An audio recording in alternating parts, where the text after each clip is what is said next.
Welcome to this Monday motivational video. And as I always say at the beginning of these videos, don't worry if it's Tuesday or Friday or Sunday.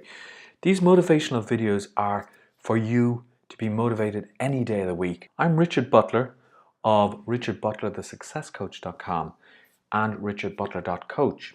And in today's video, what I want to talk about is 15 surprising ways to live more spiritually. Spirituality can be defined in a wide variety of ways. For many seekers, it's about connecting with something greater than yourself.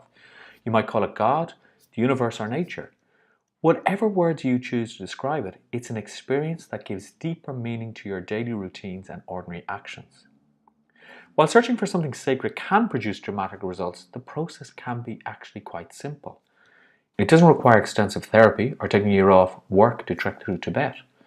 Try these 15 ways to live more spiritually, starting with where you are now. Let's talk about the inward journey. The first thing you need to do is to accept yourself. Recognize that you are worthy of love and happiness. You have to embrace your strengths, but also your weaknesses. Give yourself credit for your efforts and learn to enjoy your own company. Tip number 2 is to develop self-compassion. Examine how you speak to yourself. Choose kind and inspiring words.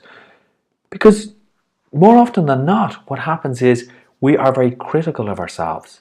This inner critic comes out and talks about how bad we are, how we're not going to succeed. So forgive yourself for past decisions.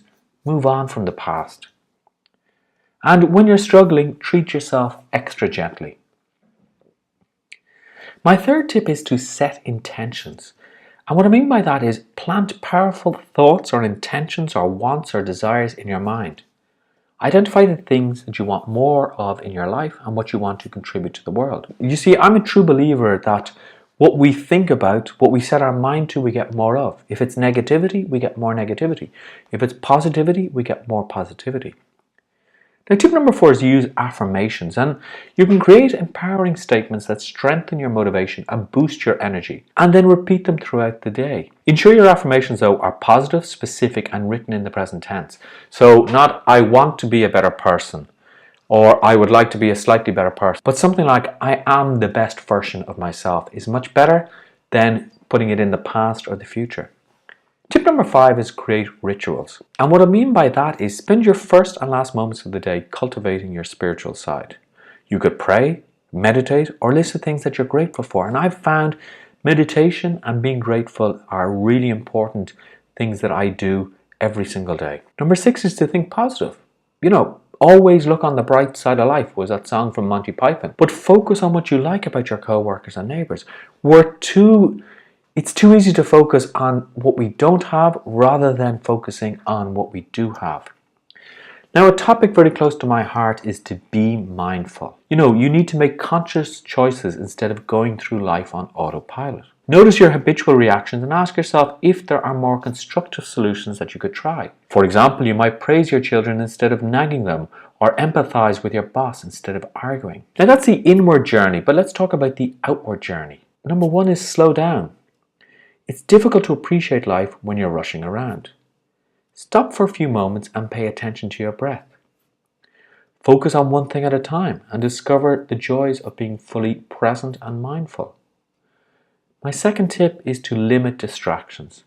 Cut down on activities that drain your time and provide little lasting satisfaction. Track how much time you spend watching TV or checking social media. Number 3 is to smile and laugh, because being spiritual can be fun. And look for humor in challenging situations and be willing to laugh at yourself. My 4th tip for the outward journey is practice self-care, because what you want to do is protect your health and well-being by eating a balanced diet, exercising regularly, sleeping well, not smoking, drinking, taking drugs, and manage your stress and maintain a healthy work-life balance. The 5th tip is to build a community. Reach out to others with similar spiritual interests and values. If you're part of an organized faith community, participate actively in events and discussions. If you're looking for new friends, try going to retreats, author talks, or meetup groups. What about finding a teacher? Do you feel like you would benefit from some instruction and guidance? Search online for meditation centers and yoga studios where you can find someone to work with or ask for referrals. Tip number 7 is to encourage cooperation. Nurture strong and supportive relationships with your family, friends, and co-workers. and work on your communication and listening skills, and be generous with sharing your time and resources. My 8th tip is to take a risk. A spiritual journey involves challenging your self-imposed limitations, which we all have, and embracing uncertainty.